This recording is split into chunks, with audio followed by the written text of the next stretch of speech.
Let's talk about something we all take for granted until it's gone. Our home's heating and air conditioning. When the weather outside gets truly extreme, your HVAC system stops being about comfort and, let's be honest, it becomes a lifeline. It is literally the only thing standing between you and a dangerously hot or cold day. So when it breaks down, it's not just a hassle, it's a full-blown crisis. So let's set the scene. Imagine it's 100 degrees out, the sun is beating down, and then nothing. Just silence. The cool air you were depending on is gone. Now, in a place with extreme weather, this goes from inconvenient to dangerous and fast. So, what do you, as the homeowner, absolutely need to know in that exact moment to make a smart decision? Well, that's exactly what we're about to get into. All right, before we even talk about a system breaking down, we need to understand the battlefield it's on every single day. Because in a lot of places, especially areas like the Texas Hill Country, your HVAC system is under constant attack from the environment itself. And believe me, it's a way bigger fight than just the number on your thermostat. First, let's just talk about the sheer brutal heat. We're talking about summer days that don't just hit 100 degrees, they live there. This kind of heat forces your air conditioner to run almost constantly, pushing every single part inside it to its absolute breaking point, not just for a day, but for months on end. But the heat is really only half the story. Now let's add in humidity that can soar above 70%. When that happens, your system's job gets so much harder. It's not just cooling the air anymore. It's also working overtime to pull tons and tons of sticky moisture out of that air. That double duty is just incredibly stressful on the machine. And you know what? The fight isn't just happening in the air around you. There are these hidden enemies at play too. For example, in some areas, the very ground under your house, limestone and clay soils, is shifting. That can actually bend and stress the refrigerant lines running into your home. That high moisture we talked about, it's a perfect breeding ground for mold inside your system. You've even got wildlife that can chew on wires, and hard water that can clog up vital drain lines with mineral deposits. It's truly a war on all fronts. So with all that going on, how do you know when your system is starting to lose the battle? Well, here's the thing. Your house will actually tell you long before a total breakdown. You just have to know how to listen. Your HVAC gives off some really clear warning signs before it just gives up the ghost. Okay, this one is the most obvious, right? It's the big, flashing red light. If the air coming out of your vents feels warm, or even just kind of cool but not cold, something is seriously wrong. It could be anything from a refrigerant leak to a dead compressor, but no matter what, it's a clear sign your system has lost its punch. And hey, don't ignore what your nose is telling you. If you get this musty, dirty sock smell, that can be mold or mildew building up somewhere in the system, super common in humid areas. Or worse, if you smell something burning, that could point to an overheating motor or a major electrical issue. These smells are basically your system sending out an SOS. Your HVAC system should be pretty quiet, more of a hum than anything else. So if you suddenly start hearing grinding, squealing, or loud clanking sounds, that's often the sound of parts literally screaming for help. It could be a failing motor, a loose belt, or some other part that's about to break completely. Sometimes the biggest warning sign is the one you can't hear or smell. If you open your electric bill and it's suddenly way higher than it should be, that is a huge clue. It means your system is having to work so much harder and run so much longer just to do the same job it used to do easily.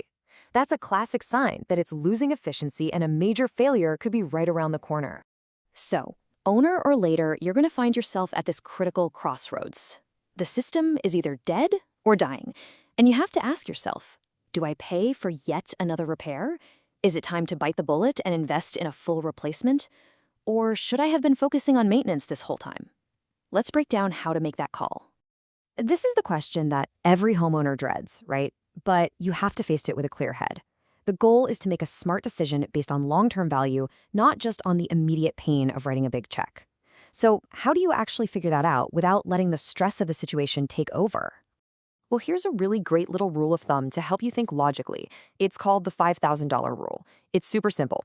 You just multiply the age of your system, in years, by the estimated cost of the repair. So let's say you have a 12-year-old AC unit and it needs a $500 repair. You'd go 12 times 500, which is 6,000. Since that number is over 5,000, this rule suggests that sinking more money into this aging system is probably a bad investment. A new, more efficient system is likely the smarter financial move in the long run. And really, this chart kind of lays it all out. There are 3 paths you can take. You've got preventative maintenance, which is all about being proactive. The goal is to stop failures before they even happen, which gives you better efficiency and a longer life for your system. Then there's the emergency repair. That's purely reactive. It's just about fixing what's broken right now to get the cool air back on fast. And finally, you've got a system replacement. That's the strategic long-term play for when repairs just don't make financial sense anymore. The goal there is to get back to peak efficiency and, of course, reliability. Okay, so you've made the decision. You need to call a pro. For a lot of people, that moment is super stressful. Who do you even call? What's supposed to happen? How do you know you're not getting taken for a ride? Let's pull back the curtain and demystify this whole process so you feel like you're in the driver's seat. Honestly, a truly professional service call should be very straightforward. It really just boils down to these three simple steps. 1, you contact them, they dispatch a technician. 2, the technician figures out the problem and gives you a price for the fix, which you have to approve before they touch anything. And 3, they do the repair, and then critically, they verify that everything is working perfectly before they pack up their tools. It should be that simple, that clear, and that professional. So what really separates a real professional from, just some guy with a truck? Well, a pro company is going to give you clear communication from the moment you call. A lot of them will even text you the technician's name and their photos so you know exactly who's about to knock on your door. They'll explain the problem in plain English without a bunch of confusing jargon. They will always give you a written estimate to approve beforehand. They won't surprise you with hidden weekend or after-hours fees. And maybe most importantly, they will stand behind their work with a solid guarantee.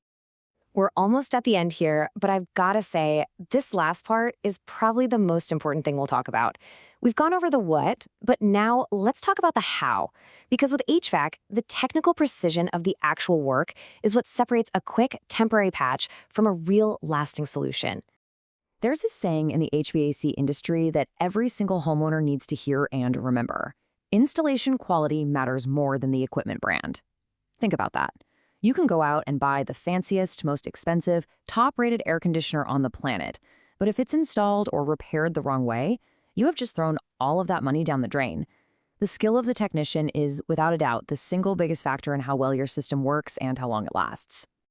And this is where you can really see that difference in skill. A basic checkup might just involve a technician slapping some old-school pressure gauges on the unit, which frankly is little more than guesswork. A real pro-level diagnosis, though, uses precise digital tools to measure things with technical names like superheat and subcooling. It sounds complicated, but all it means is that it's the only way to know the exact amount of refrigerant your system needs to run at its best. And get this, if the charge is off by just 10%, you can lose 20% of your efficiency and do serious damage to the compressor. That precision is what catches those deep underlying problems that eventually lead to total system failure. This is what a quality job is built on. True professionals never guess. They use industry-standard calculations to figure out the exact size and power your specific house needs. They design your ductwork based on engineering principles. They use special tools to actually measure the airflow coming out of your vents to make sure it's right. And of course, they follow all the local building codes and pull the proper permits for the job. This isn't just about bureaucracy. It's about making sure your investment is safe, efficient, and actually built to last. So we have covered a ton of ground here, right? We've talked about the crazy challenges from the environment, the warning signs your house sends you, how to make that tough financial call between repair and replace, and the huge, huge difference between a quick fix and true technical precision. It really all comes down to this one last question for you to think about. Now that you know what a professional job really looks like, is your home's most vital system in the right hands?